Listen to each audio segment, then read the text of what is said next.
Première question, on voit que tu tournes beaucoup dans les festivals en ce moment. Est-ce que ça se passe bien? Ça se passe très bien, ouais.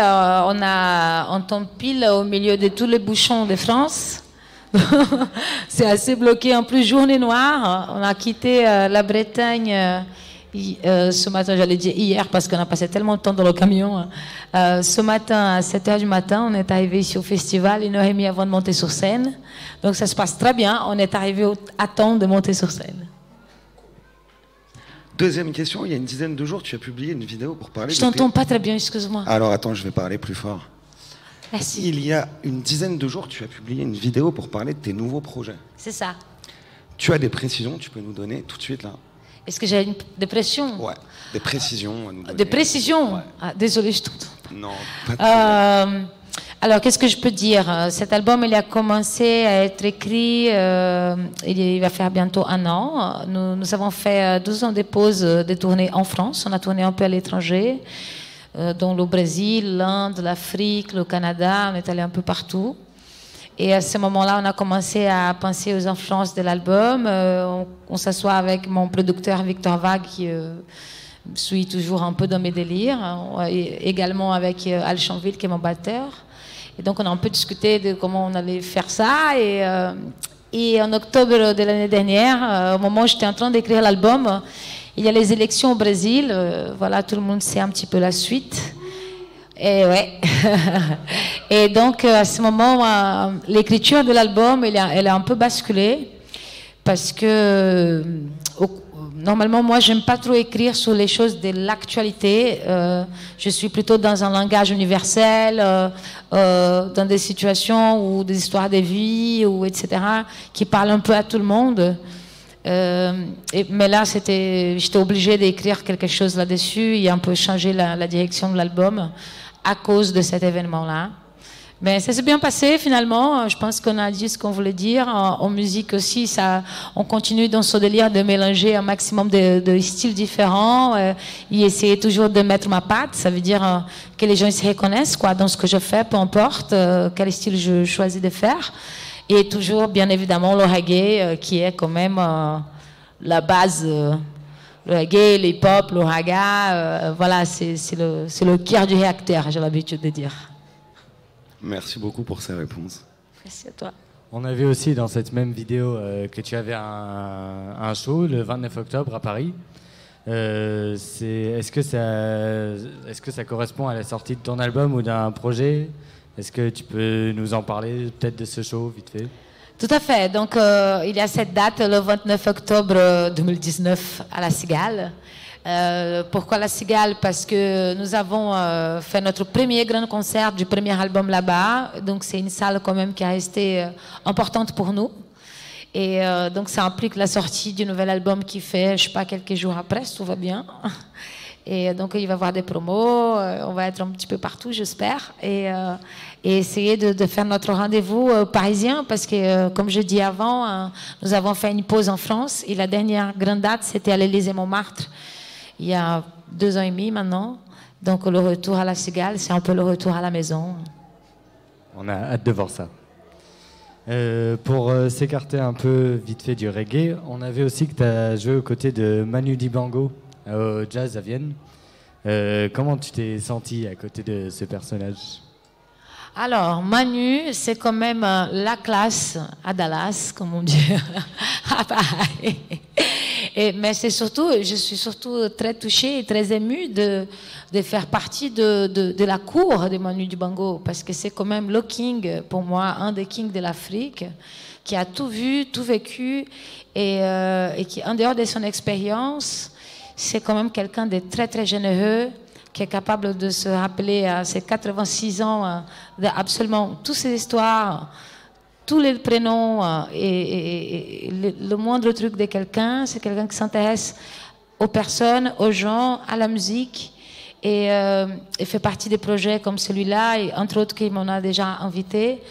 C'est vraiment un honneur. Moi, je ne pensais pas de ma vie, quand j'écoutais Soul Makossa chez moi, au pays, qu'un jour, je l'ai chanté avec le créateur du Soul Makossa, quand même. Donc, c'est encore un cadeau que la vie m'offre. J'espère qu'il y en aura plein d'autres. Exceptionnel. Je ne sais pas si dans le public, vous avez des questions. Quelqu'un a une question? Ah, Fabien Sebelaigne. Je sais pas, t'as le manager à côté de toi là, demande-le, c'est quoi la soirée? Si tout va bien, normalement, c'est le 18 octobre. Je croise les doigts. Après, bon, c'est les administrations, moi, j'en dépends. Hein. Donc, normalement, c'est le 18.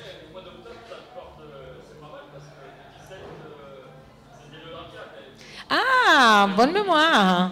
Non, non, merci. C'est ça, ouais, j'avais fait le... C'est ça. En plus, l'octobre, c'est le mois des enfants au Brésil. C'est la fête des enfants. J'aime bien le mois d'octobre en général. Hein. Obrigada, brother. Pergunta, question. Ah, aqui. Sista. Bonjour Flavia. Bonjour. Je m'appelle Jessica. Ciao Jessica. O2 Radio, une radio ici à Bordeaux. Yes. Entre la bossa nova et le reggae muffin, tu as inventé un nouveau genre en portugais qui s'appelle le bossa muffin. Est-ce que tu vas mélanger l'anglais et le portugais dans certaines de tes chansons pour le 4e album? Écoute, cette fois-ci, non, parce que justement, comme je dis avant, par rapport aux derniers événements qui se sont passés au Brésil, je pense que plus que jamais, il faut chanter dans la langue de mon pays. Je pense que c'est une façon de porter le drapeau de là d'où je viens et de faire une forme de résistance en fait. Plus que jamais, je n'ai pas envie de m'éloigner de mes racines et de dire ce que je dois dire dans ma langue, le portugais du Brésil. C'est bien. Merci beaucoup. Merci à toi. Pergunta, alguém? Oui, bonjour, Lucie. Bonjour. Moi, c'est le journal du Médoc, aussi un Ciao, journal Lucie. local. Moi, j'avais une question. Je t'avais découverte avec ta collaboration avec Gaël Faye. Et je voulais Yes. savoir si tu avais d'autres projets avec d'autres artistes, d'autres styles comme ça. Alors là, nous avons, depuis que je commençais à faire sortir des albums ici, je crois que j'en ai déjà fait plus de 25 collaborations avec 25 artistes différents. Et ça, c'est vraiment super cool. C'est vraiment ce que j'aime faire, mélanger un maximum ce que je fais déjà. Ma musique est assez métissée, donc encore aller plus profond dans le vice du mélange. Et là, je viens de collaborer avec un groupe de chansons françaises qui s'appelle Carpath. J'en ai collaboré aussi avec un groupe qui est moçambicain, angolan, qui s'appelle Gato Preto. Je viens de faire aussi un titre avec un groupe de cumbia de Belgique qui s'appelle Chico y Mendes. Et ces deux-là dont je viens de parler sont des titres qui sont en radio. Gato Preto, ça joue en Allemagne et Chico y Mendes joue en Belgique. Donc c'est super cool de faire des collaborations comme ça qui donnent vraiment une suite et que tout le monde peut écouter ce qu'on a fait et pas rester dans les tiroirs. Après, il y a d'autres encore qui sont au four que je ne peux pas trop parler. Il faut que les choses elles se fassent. J'attends que l'univers décide. Obrigada. Une autre question? Victor, tu as une question? Ok. Ben, merci beaucoup. Merci à vous. Ben, un si plaisir. je peux poser une autre question, par rapport à l'émotion que tu as ressentie ce soir pour faire l'ouverture du Reggae Senska donc d'aujourd'hui, entre faire les premières parties d'artistes et faire l'ouverture du Reggae Senska du samedi, est-ce que c'est la même émotion? C'est encore plus forte parce que je l'ai fait, je crois qu'en 2012 ou 2013, nous sommes en 2019 et je suis encore là. Donc je pense que dans le monde de la musique, c'est bien d'arriver, mais c'est encore plus difficile de durer.